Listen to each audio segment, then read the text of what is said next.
بسم الله الرحمن الرحيم من يهده الله فلا مضل له ومن يضلله فلا هادي له ونشهد أن لا إله إلا الله وحده لا شريك له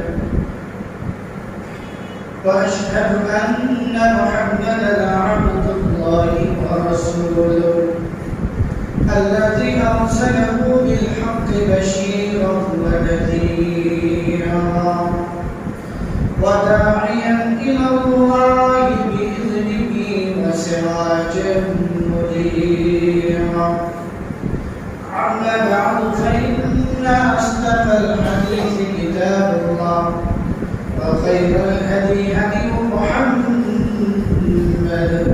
صلى الله عليه وسلم وشر الأمور محدثاتها وكل محدثة بدعة وكل بدعة ضلالة وكل ضلالة في النار. بعد أعوذ بالله من الشيطان الرجيم. بسم الله الرحمن الرحيم. سبحان الذي أسرى بأبده ليلا من المسجد الحرام إلى المسجد الأقصى الذي باركنا حوله لنريه من آياتنا إنه هو السميع البصير. إلى آخر الآية. যাবতীয় প্রশংসা যাবতীয় তারিফ সে মহান রব্বুল আলামিনের জন্য, যার অশেষ দয়ায় দীর্ঘ একটি জুমাকে অতিক্রম করে আজকের জুমায় আমরা জুমার সালাত আদায়ের উদ্দেশ্যে তার ঘর মসজিদের মধ্যে উপস্থিত হতে পেরেছি। সেই জন্য আমরা শুকরিয়া আদায় করে বলছি আলহামদুলিল্লাহ। দুরূদ ও সালাম শান্তি ও মেহরবানি বর্ষিত হযরত মুহাম্মদুর রাসূলুল্লাহ সাল্লাল্লাহু আলাইহি ওয়াসাল্লাম। সম্মানিত মসজিদের মুসল্লি, আজকের জুমায় আমাদের সংক্ষিপ্ত আলোচ্য বিষয় শবে মিরাজ। মিরাজ উল্লেখিত বিষয়ে আমরা আলোকপাত করার জন্য চেষ্টা করব ইনশাআল্লাহ। ওয়া তাওফীক বিল্লাহ আলাইহি তাওয়াক্কালতু।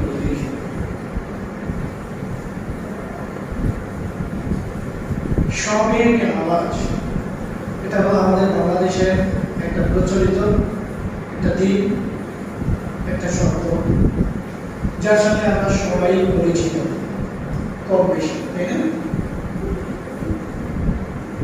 আসলে এই মিরাজ এটা কি জিনিস, এটা কিভাবে পালন করতে হয়, এই দিনে কি কি করতে হয়,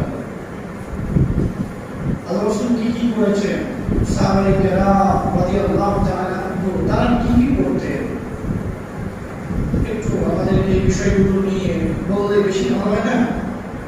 আমরা বলবো। মিরাজ শব্দের অর্থ হল ঊর্ধ্বলোকে গমনের সিঁড়ি, মানে উপরে ওঠার জন্য ব্যবহৃত সিঁড়ি, এটার নাম হলো মিরাজ। আমার আপনার নবী মুহাম্মদ সাল্লাল্লাহু আলাইহি ওয়াসাল্লামের জীবনে একবার এই মিরাজ সংগঠিত হয়েছে। পৃথিবীর জমিনে দ্বিতীয় নবী রাসূলকে আল্লাহ রাব্বুল আলামিন এইরকম সংবর্ধনা, এইরকম মেহমানদারি, এইরকম কোনো অনুষ্ঠান আল্লাহ করেছেন করেন নাই? করেন। শুধুমাত্র মুহাম্মদ সাল্লাল্লাহু আলাইহি ওয়াসাল্লামের জন্যই এই মেহমানদারি, এই সংবর্ধনা, এই অনুষ্ঠানটি করেছিলেন কে? আল্লাহ। আল্লাহ রাব্বুল আলামিন। সুবহানাল্লাহি ওয়া বিহামদিহি, সুবহানাল্লাহিল আযীম। কত একটা সম্মানিত মানুষ করে তার জন্য এরকম একটা অনুষ্ঠান করা হতো। আমরা সেই নবীর উম্মত, আলহামদুলিল্লাহ। এই সৌভাগ্য পৃথিবীর অসংখ্য মানুষের কপালে জুটে নাই, যে সৌভাগ্যটা আমরা পেয়েছি। আমরা শেষ নবী, শ্রেষ্ঠ নবী, পৃথিবীর সর্বশ্রেষ্ঠ মানুষ হযরত মুহাম্মদ রাসূলুল্লাহ সাল্লাল্লাহু আলাইহি ওয়াসাল্লামের উম্মত হতে পেরেছি। আলহামদুলিল্লাহ।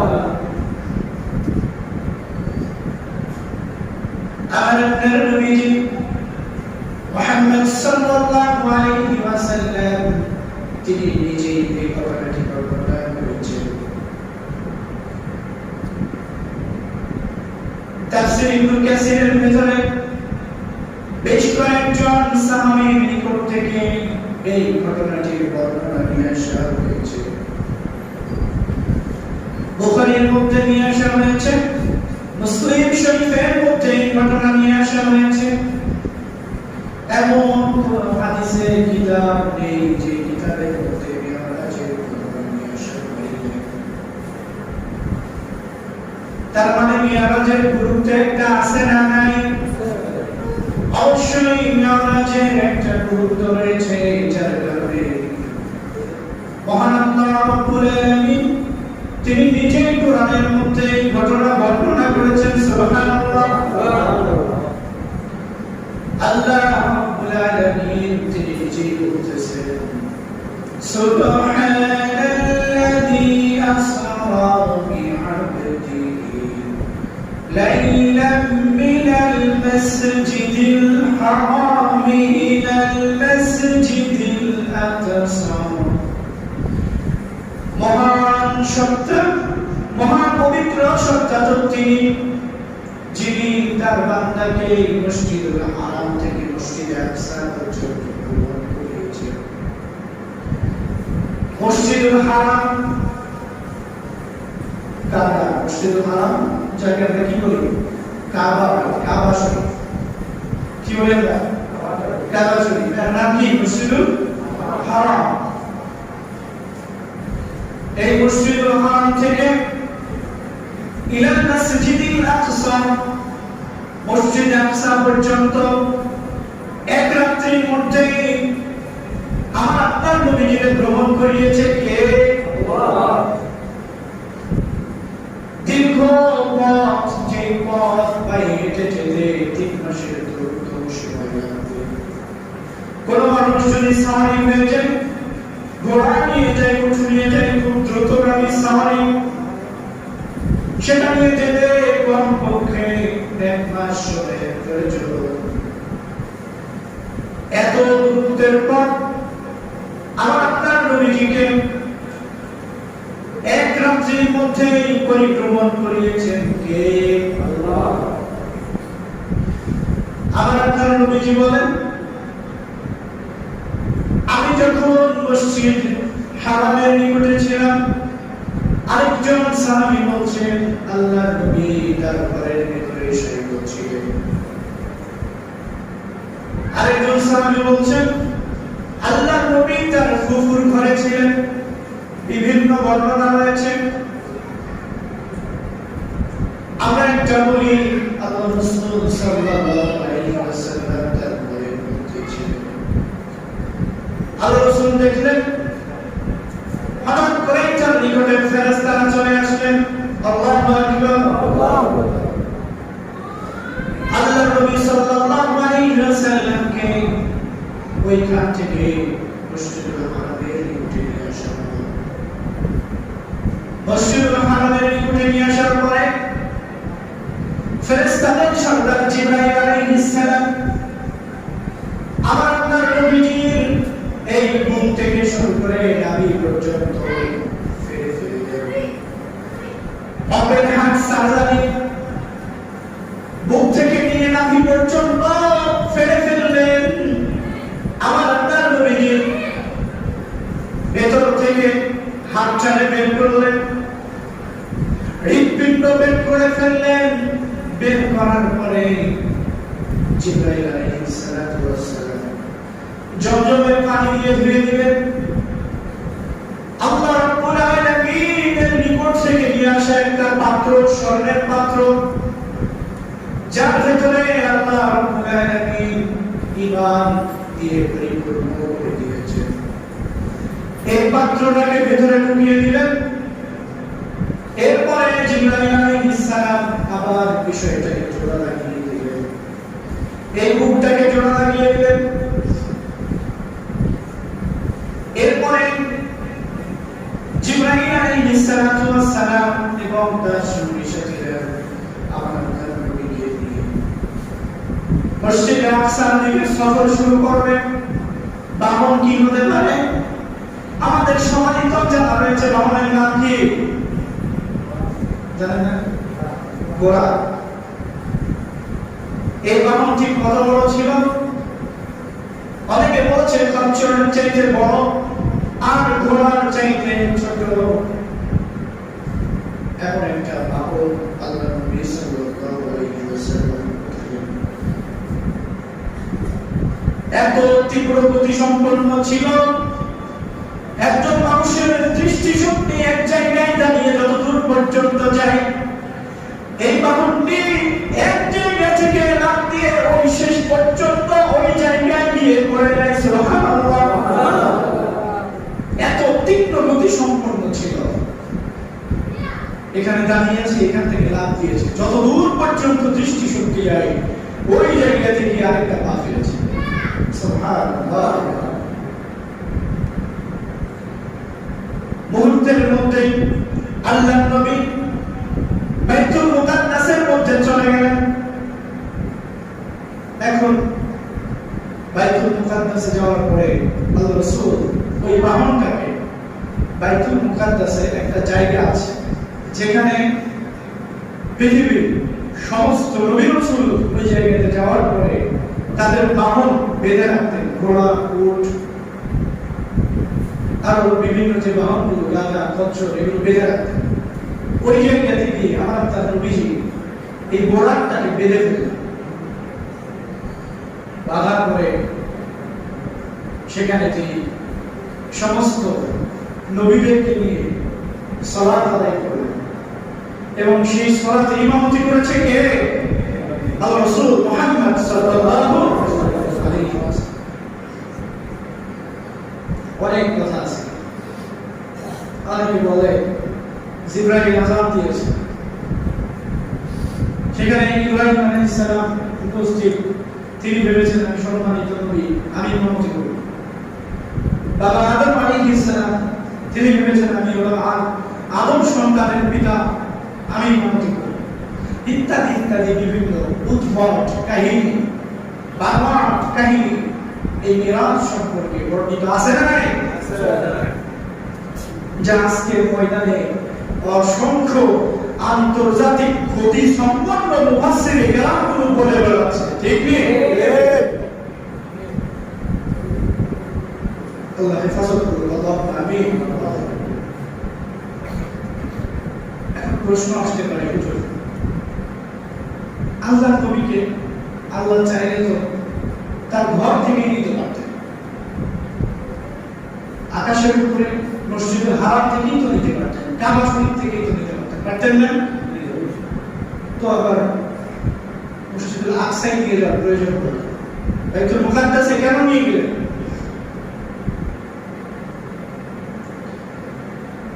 মসজিদুল হারাম থেকে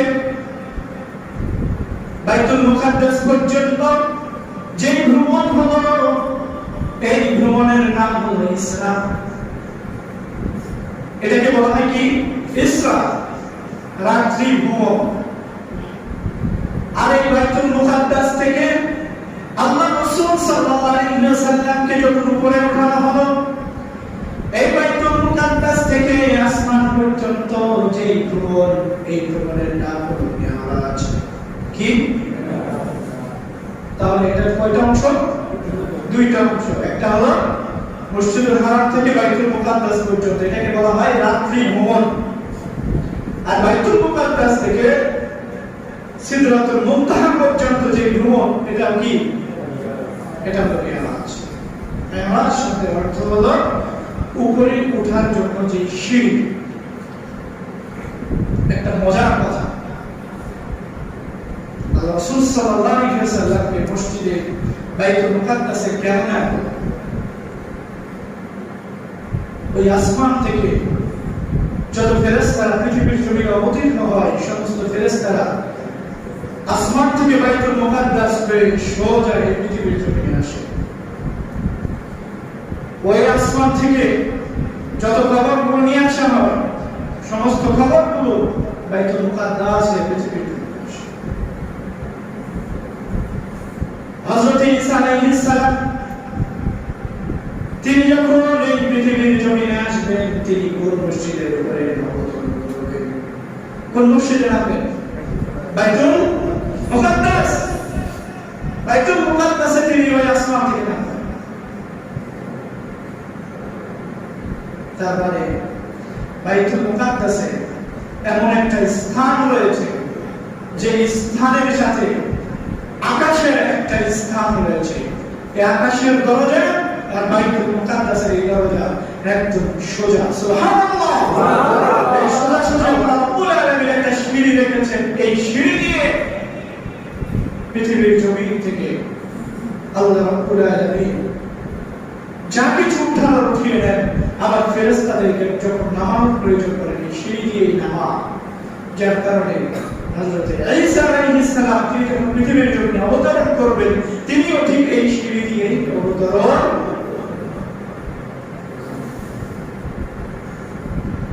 এটা হলো বাইতুল মুকাদ্দাস।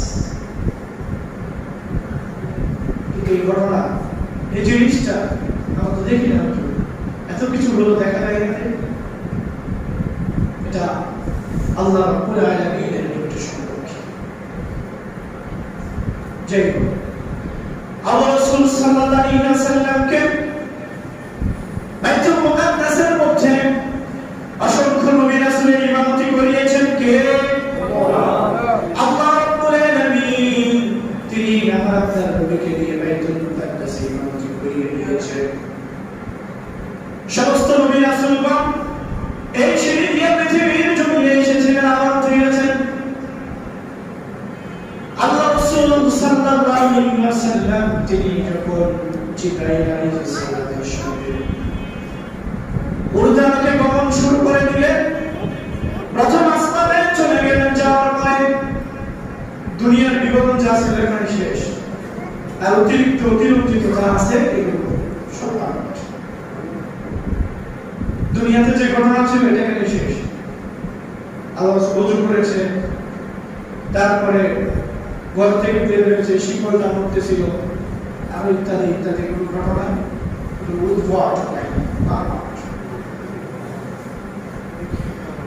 যখন প্রথম আসমানে আল্লাহর নবী গেলেন, যাওয়ার পরে জিবরাইল আলাইহিস সালাম লাভ করলেন। লাভ করার পরে ওই আসমান থেকে আওয়াজ আসলো, ফেরেশতাগণ দরজার ওই পাশ থেকে বললেন কে? জিবরাইল আলাইহিস সালাম বললেন আমি জিবরাইল। খবর সঙ্গে কে আছে? সঙ্গে আছে মুহাম্মদ সাল্লাল্লাহু আলাইহি ওয়াসাল্লাম।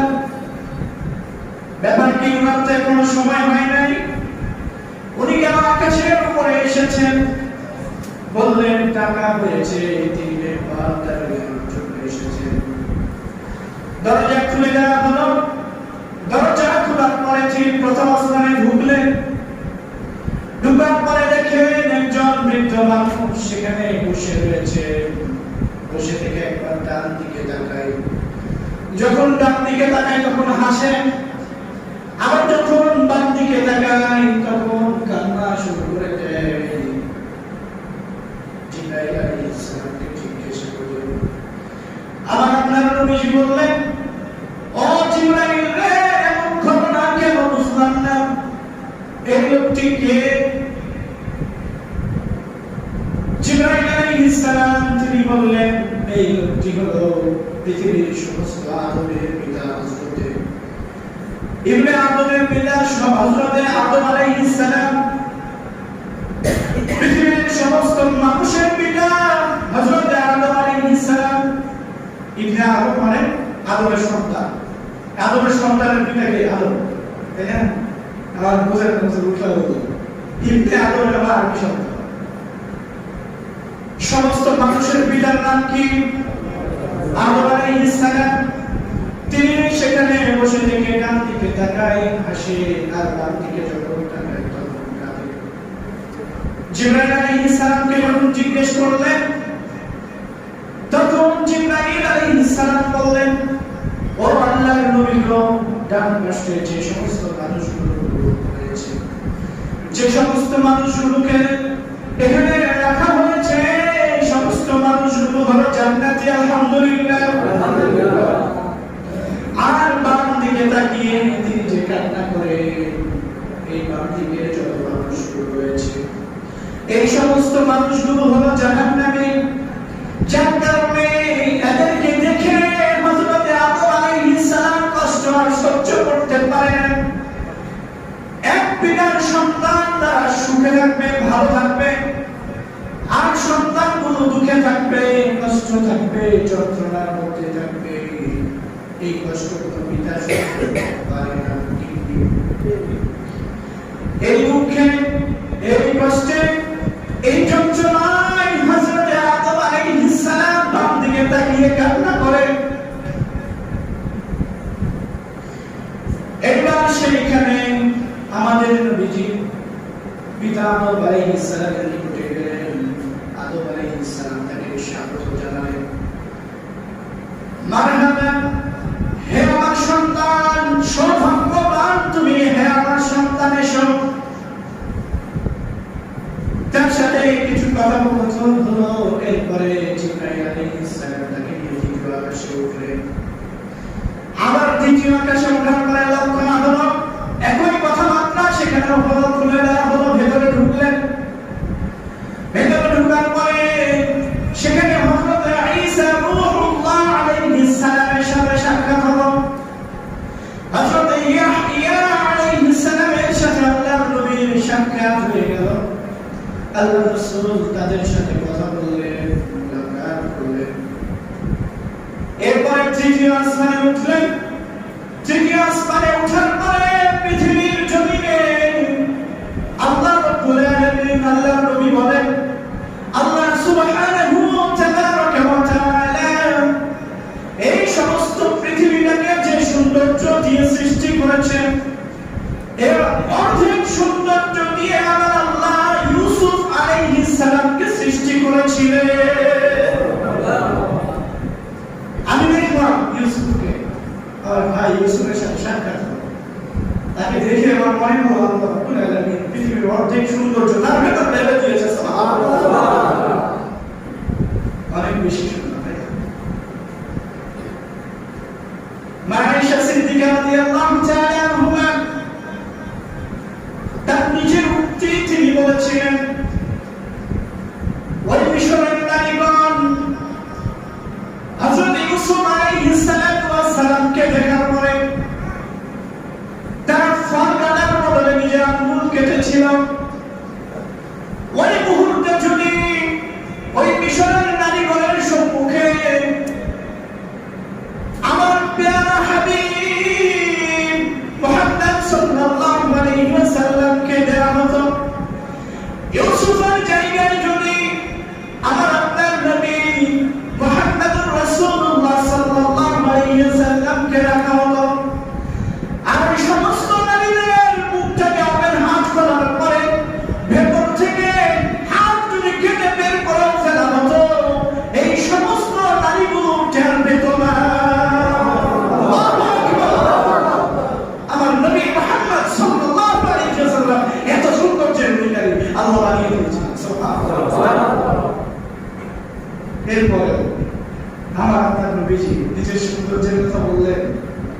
বলেন নাই। তিনি তার ভাইয়ের সৌন্দর্যের কথা বলেন যে আল্লাহ মনে হয় পৃথিবীর অর্ধেক সৌন্দর্য দিয়ে ইউসুফকে সৃষ্টি করেছে। আর তার চেয়েও বেশি সৌন্দর্য করে আমার আপনার নবীজিকে সৃষ্টি করেছে। তাহলে আপনার ভাই পৃথিবীর যত সৌন্দর্য রয়েছে সব সৌন্দর্য আমার আপনার নবীজির ভিতরে ঢেলে দিয়েছে।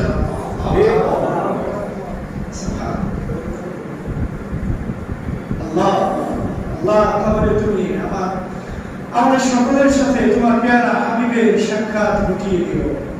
আমিন। তার সুপারিশ ওই কিয়ামতের মাঠে আমাদের জন্য তুমি কবুল করিও। আমিন।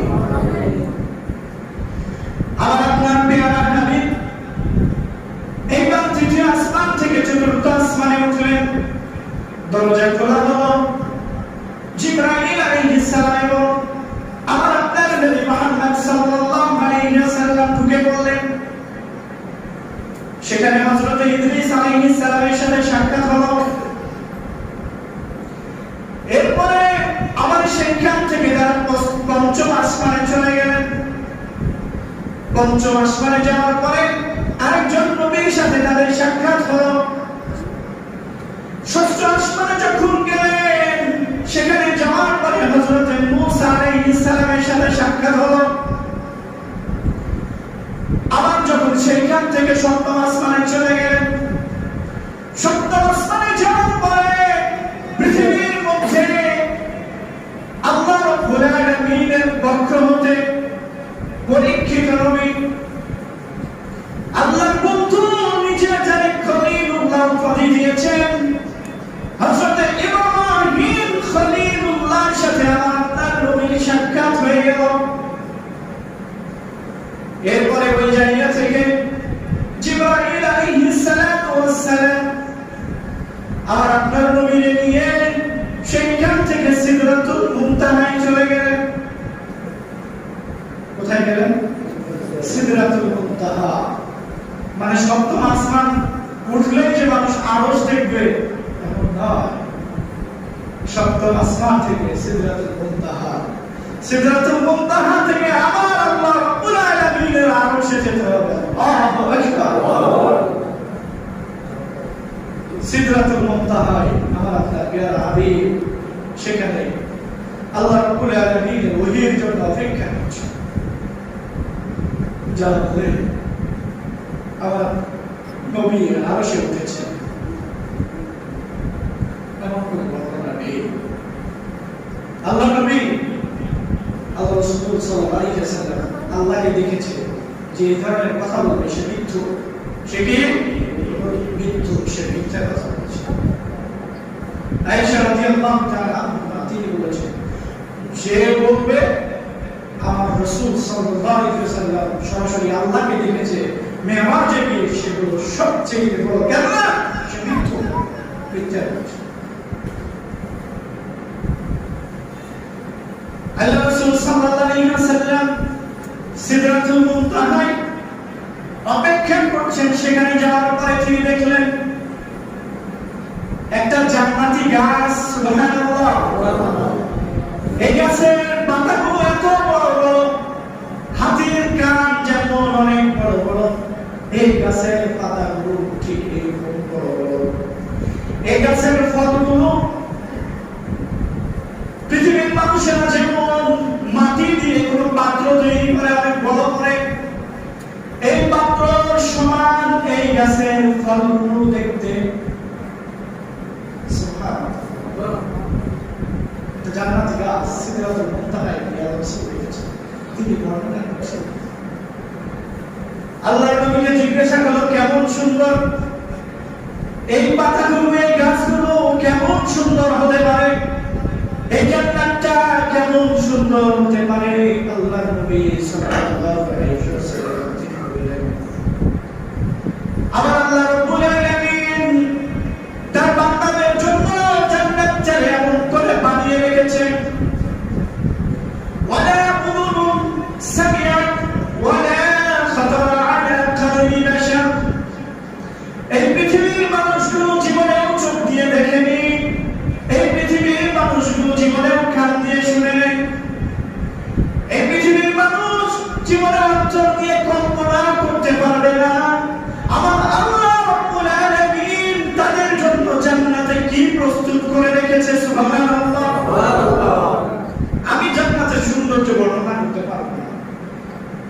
আমি যা দেখে এসেছি ওইরকম এমন কোন জিনিস পৃথিবীর জমিনে আমি দেখি না যার সাথে সমতুল্য করে আমি বলবো যে এটা জান্নাতের ওই ফলের কথা।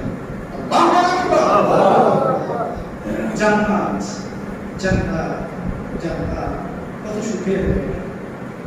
আল্লাহ তুমি আমাদের কবুল করে নিও জান্নাতের জন্য।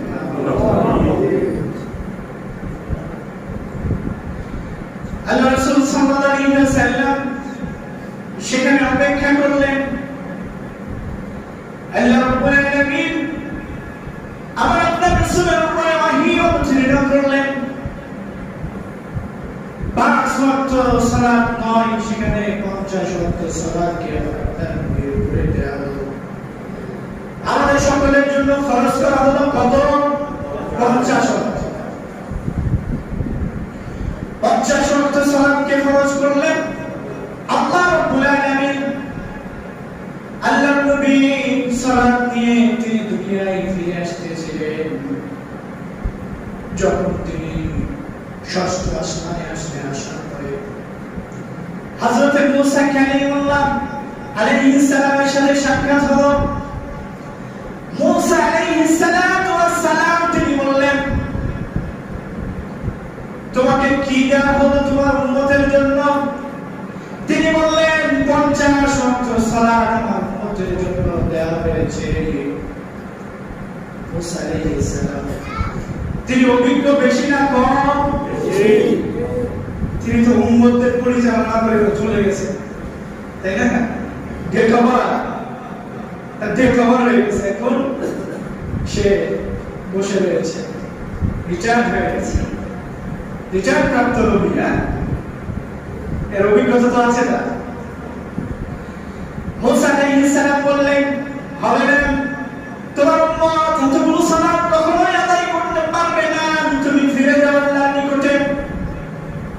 আল্লাহর নিকটে যাওয়ার পরে আল্লাহ রাব্বুল আলামিন তাকে বললেন, আমার আপনার পেয়ারা হাবিব বললেন, আল্লাহ গো, এতগুলো সালাত আমার উম্মত পারবে না, কিছু কমিয়ে দেন। আল্লাহ রাব্বুল আলামিন 5 কমিয়ে দিলেন, আবার ফিরে আসলেন। আবার মুসা আলাইহিস সালাম বললেন, হবে না, ফিরে যাও, কমান।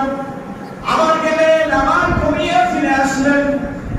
আবার বললেন, হবে না, পারবে না, যাও তুমি, আবার ফিরে যাও। একবার নয়, দুইবার নয়, একাধিকবার যখন এইভাবে ফিরে আসলেন, এবার হয়েছে 5। কত? 5। মুসা আলাইহিস সালাম বলছে, এটা হবে না। মুসা আলাইহিস সালাম বলছে, এটা হবে না, তোমার উম্মত এটা করবে না। এই 5 ওয়াক্ত নামাজ এটা পড়বে না। আজকে বাস্তব সত্য কিনা?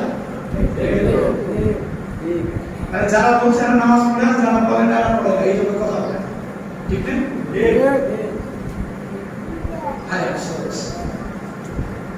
পৃথিবীর জমিনে আল্লাহ কত কিছু ওহী করে অবতীর্ণ করেছেন, কিন্তু আমার আপনার পেয়ারা হাবিবকে মেহমান করে সেখানে দেখিয়ে নিয়ে সেই জায়গাতে আপ্যায়ন স্বরূপ, উপহার স্বরূপ তাকে আল্লাহ রাব্বুল আলামিন 5 ওয়াক্ত সালাত দিয়েছেন।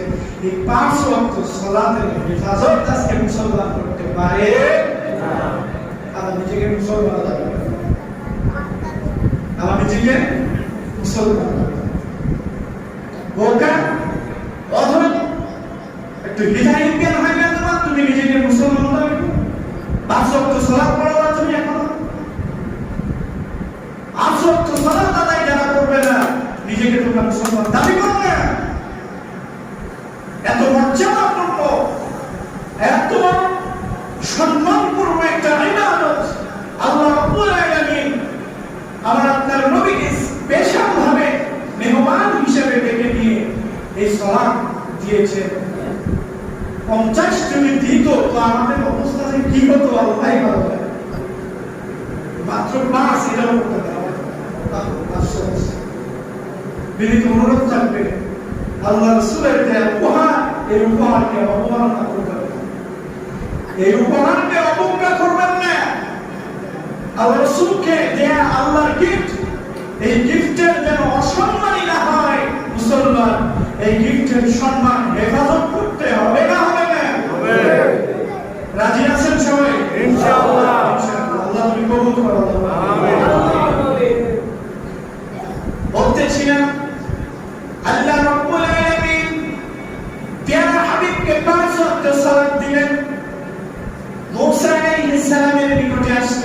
আসার পরেও মুসা আলাইহিস সালাম বললেন ফিরে যান, বাপরে হবে না।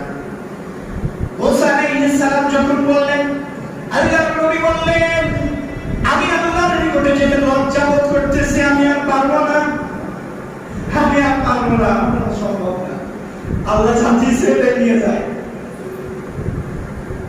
আল্লাহ রাব্বুল আলামিন আমার আপনার নবীকে জানিয়ে দিলেন, ও প্যারা হাবিবগণ, আপনার উম্মতেরা যদি 5 ওয়াক্ত সালাত আদায় করে, তাহলে আমি আল্লাহ রাব্বুল আলামিন এই 5 ওয়াক্তের বিনিময়ে 50 ওয়াক্তের সওয়াব লিখে দেব। সুবহানাল্লাহ। 1 সমান 10 হয়ে গেল। 1 ওয়াক্ত আদায় করলে মানুষ 10 ওয়াক্তের সওয়াব পেয়ে যাবে। এত বোনাস, হুজুর পকেট ভরে গেছে, বাজারের ব্যাগও ভরে গেছে, ফ্রি দিলে কি হবে? এই ফ্রি আর নিতে পারবো না। আমাদের অবস্থা এরকম, ঠিক কিনা? বিষয়টা এমন নয়, টাকা থাকলে বাজার করা যায়, সামর্থ্য থাকলে জোর করেও নেওয়া যায়, শক্তি থাকলে জোর করেও বাজার থেকে ব্যাগ ভর্তি করে নিয়ে আসা যায়। কিন্তু মনে রাখবেন, আল্লাহ রাব্বুল আলামিনের দেয়া ইবাদতকে যদি কেউ কামাই করতে চায়, আল্লাহর দেয়া ইবাদত এ থেকে যদি সওয়াব অর্জন করতে চায়, তাহলে তাকে অবশ্যই সেই ইবাদত পালন করে তবেই সওয়াব অর্জন করতে হবে, ঠিক কি না? সব জায়গায় ছিল খাবে না মহাদয়, সব জায়গায় ক্ষমতা খাবে না, থাকবে না, বুঝবেন ঠেলা মরে দিল। টাকার জোর সব জায়গায় চলে না, মরে দিল, বুঝবেন টাকা কত দূর চলে আর চলে না। আল্লাহ রাসূল সাল্লাল্লাহু আলাইহি ওয়াসাল্লামকে জান্নাত জাহান্নাম ঘুরিয়ে দেখানো হলো। এরপরে আল্লাহ নবী আবার সেই প্রথম আসমান দিয়ে বাইতুল মুকাদ্দাস হয়ে তিনি আবার ফিরে আসলেন মক্কার বুকে। সকালবেলায় আল্লাহ রাসূল সাল্লাল্লাহু আলাইহি ওয়াসাল্লাম মক্কার কিছু কাফের বেঈমানদেরকে সংবাদটি দিলেন। কাফেররা বলতেছে, আই নাই মুহাম্মদ এতদিন যতটুকু ভালো ভাবতাম, আজকে মুহাম্মদের বিদ্যা রূপে সব শেষ, ও একবারে পুরাই ভালো হয়ে গেছে।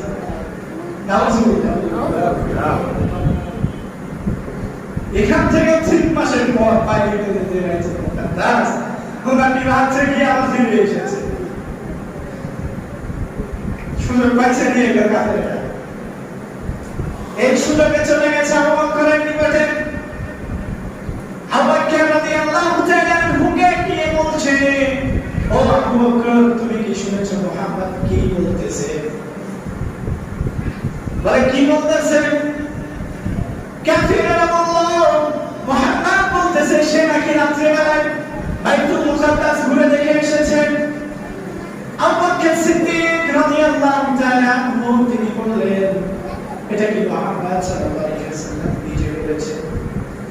কাফিররা বলছে, বল কি আমরা তোমার কাছে মিথ্যে কথা বলছি? আর মুহাম্মদ কি বলছে? দেখো কত বড় পাগল হয়ে গেছে ও। নাউজুবিল্লাহ।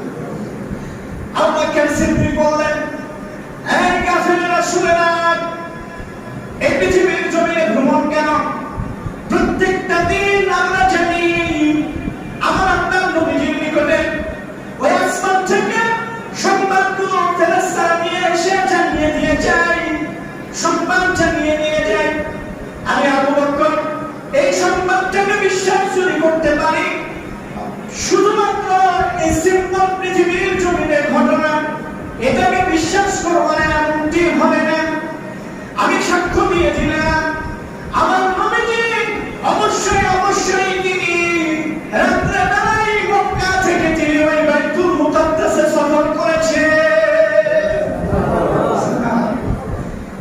আল্লাহ নবীজি আবু বকরের ঘটনাটি শোনার পরে তিনি আবু বকর রাদিয়াল্লাহু তাআলা আনহুকে বললেন, আবু বকর রে, তুমি আর আবু বকর নও, আজকে তুমি আবু বকর সিদ্দিক হয়ে গেলে। সুবহানাল্লাহ।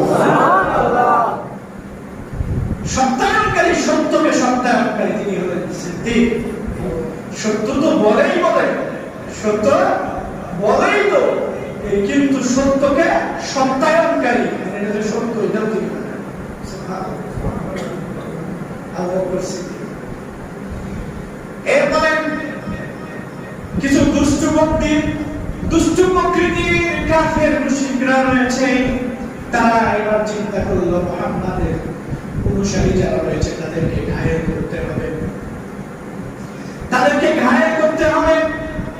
এবার মুহাম্মদ সাল্লাল্লাহু আলাইহি ওয়াসাল্লামকে সামনে পেয়ে ওই কাফের বেঈমানরা অসংখ্য মানুষদেরকে ডেকেছে, মুসলমানদেরকে ডেকেছে। ডাকার পরে রাসূল সাল্লাল্লাহু আলাইহি ওয়াসাল্লামকে প্রশ্ন করতেছে, মুহাম্মদ মেনে নিলাম তুমি বাইতুল মুকাদ্দাসে গেছো, এবার বাইতুল মুকাদ্দাসে কয়টা জানালা আছে বলো, কয়টা খুঁটি রয়েছে, খাম্বা রয়েছে বলো, বাইতুল মুকাদ্দাসের মধ্যে দরজা কয়টা রয়েছে বলো, লাইট কয়টা, ফ্যান কয়টা। আর আমরা তো বাইতুল মুকাররমে অনেক দিনই গেছি, বাইতুল মুকাররমে যাওয়ার পরে কেউ কি গেট খুলে আসে না, ফ্যান খুলে আসে না, লাইট খুলে আপনারা খুলেছেন নাকি? আল্লাহ সুবহানাহু এগুলো বলে তিনি সেখানে গেছেন, তাকে যে দায়িত্ব দেওয়া হয়েছে সালাত আদায় করিয়েছেন, সেখান থেকে বের হয়েছে, চলে এসেছে। এখন যখন এই কাফেররা এই প্রশ্ন করেছে, আল্লাহ রাসূল সাল্লাল্লাহু আলাইহি ওয়াসাল্লাম বিন্দু মাত্র ভিতরে ভয় নিয়ে আসেন, কারণ তার সহযোগী একজন, তিনি কে? আল্লাহ। এবার আল্লাহর নবী সাল্লাল্লাহু আলাইহি ওয়াসাল্লাম তিনি চোখটাকে বন্ধ করলেন। আল্লাহ রাব্বুল আলামিন তিনি আল্লাহর নবীর সম্মুখে বাইতুল মুকাদ্দাস থেকে তুলে ধরলেন। আল্লাহু আকবার, আল্লাহু আকবার। আল্লাহ রাসূল সাল্লাল্লাহু আলাইহি ওয়াসাল্লাম মক্কায় বসে থেকে বাইতুল মুকাদ্দাসের কয়টা জানালা রয়েছে একটা একটা করে গুনে দিয়েছেন। সুবহানাল্লাহ, কয়টা জানালা দরজা রয়েছে, যা যা তারা জানতে চেয়েছে সবগুলো বিবরণ তারা দিয়ে দিয়েছে। এখন তারা মাথা ঘুরছে, এখন আর কি বলবে? আর উপায় থাকতো গায়েব করতে পারলো না, বরং সে যারা মুসলমান ছিল তাদের ঈমানকে আরো বৃদ্ধি করে দিলেন কে? আল্লাহ।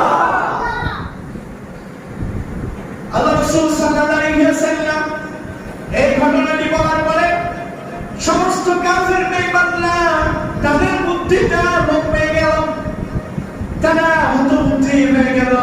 এখন মুহাম্মদকে কি দিয়ে ঘায়েল করা যায়? যারা বাইতুল মুকাদ্দাস ঘুরে এসেছে তারা বুঝতে পারলো আসলে তো সে সত্যি কথা বলেছে। এখন কি বলবে? শেষ পর্যন্ত বলে, মুহাম্মদ যা তুই যা করেছিস পর, আমরা নাই গেলাম, চলে এসেছি। কারণ হেদায়েত একজনের নিকটে, তিনি কে? আল্লাহ। মানুষ চাইলে হেদায়েত করতে পারে। ওয়াল্লাহু ইয়াহদি মান ইয়াশা, আল্লাহ রাব্বুল আলামিন যাকে চান তারে হেদায়েত করেন। একজন মানুষ চাইলেই সে মুসলমান হতে পারে না, হেদায়েত পাইতে পারে না। আল্লাহ রাব্বুল আলামিন যদি চাই তাহলে তিনি তারে হেদায়েত করতে পারেন। চাই তাহলে এই যে আমরা মেরাজের ঘটনাটা শুনলাম, এখন বলেন হুজুর আল্লাহ রাসূল পরের বছর এই মেরাজের রাত্রিতে, এই দিনে আল্লাহ রাসূল তার মেরাজ করেন নাকি প্রতি বছর হতো? প্রতি বছর হতো নাকি? যা বলছেন আপনারা জানেন প্রতি বছর হয়। প্রতি বছর মেরাজ হতো না? জীবনে কয়বার হয়েছে? একবার হয়েছে। তো তাহলে তার পরের বছর আল্লাহর নবী এই দিনে কি কি করতেন? কি ইবাদত করেছেন? এক্সট্রা রোজা রেখেছেন, এক্সট্রা নামাজ পড়েছেন, নাকি সারা দিন কোরআন তেলাওয়াত করেছেন, না কি করেছেন? তো বলেন। আমরা তো পড়ি, অনেক কিছু করি মেরাজে না? আমাদের দেশে সরকারি ছুটি একদিন আছে না নাই? গতকালকে সরকারি ছুটি গেছে, সবাই মেরাজ গেছে।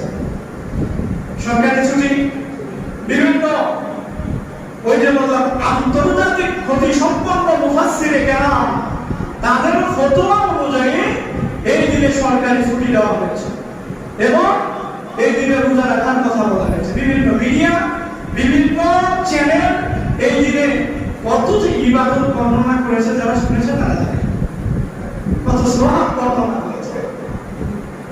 এটা বোকা কোনদিন কোরআন হাদিস পড়ে দেখেছো? আল্লাহ রাসূল কখনো মিরাজের পরের বছর এই দিনে কোন ইবাদত করেছে তুমি জানো? একটা হাদিস সহিহ হাদিস তো নেই, দুর্বল হাদিসও নেই, একটা জাল হাদিস, মাউযু হাদিস, একটা মাউযু হাদিসও নেই যে আল্লাহর নবী সাল্লাল্লাহু আলাইহি ওয়াসাল্লাম শবে মেরাজে মনের বছরে তিনি আবার কোনো রোজা রেখেছেন বা কোনো নামাজ পড়েছেন বা কোনো এক্সট্রা ইবাদত করেছেন বা এই দিনটি তিনি পালন করেছেন। এখন ভিত্তি যাই হোক, আমাদের দেশে এই ধরনের সিস্টেমগুলো ভ্রান্ত, এই ধরনের আমলগুলো ভুল, এই ধরনের যত কৃষ্টি কালচার রয়েছে সব মেরাজকে উপলক্ষ করে এই সব কিছু ভুল। তাহলে বলুন সবে মেরাজ আপনারা যে বলেন এটা কি? এটা কেমন? ওই যে আবু বকর সিদ্দিক রাদিয়াল্লাহু তাআলা তার কথা মনে আছে? কি করেছেন তিনি? অন্তর থেকে বিশ্বাস করেছেন, মেনে নিয়েছেন, এই দিনে আমল করেননি, এই দিনকে তিনি অন্তর থেকে মেনে নিয়েছেন যে আল্লাহর নবী কাজটি করেছেন, আল্লাহর নবী মিরাজ হয়েছে। এইরকম ভাবে একটা অলৌকিক ঘটনা, এটা শুধুমাত্র নবীদের দ্বারাই সম্ভব, কোনো মানুষের পক্ষে সম্ভব না। আল্লাহ রাব্বুল আলামিন তাদেরকে ক্ষমতা দিয়েছে, বিদায় করেছে। সেই জন্য আমাদের অন্তরে বিশ্বাস রাখতে হবে যে আল্লাহ রাসূল সাল্লাল্লাহু আলাইহি ওয়াসাল্লামের মিরাজ ঘটেছে। আল্লাহ রাসূল মক্কা থেকে বাইতুল মুকাদ্দাসে রাত্রিতে গেছেন এবং বাইতুল মুকাদ্দাস থেকে সরাসরি সিদরাতুল মুনতাহায় গেছেন এবং সেখানে আল্লাহ রাব্বুল আলামিনের ওহী পেয়ে সেখান থেকে ফিরে এসেছেন আবার পৃথিবীর জমিনে এক রাতের মধ্যে। এই বিশ্বাস থাকতে হবে, এটা বিশ্বাস থাকতে হবে, আমল করতে হবে। আল্লাহ তুমি আমাদেরকে বোঝার তৌফিক দান করো। আল্লাহ আমিন।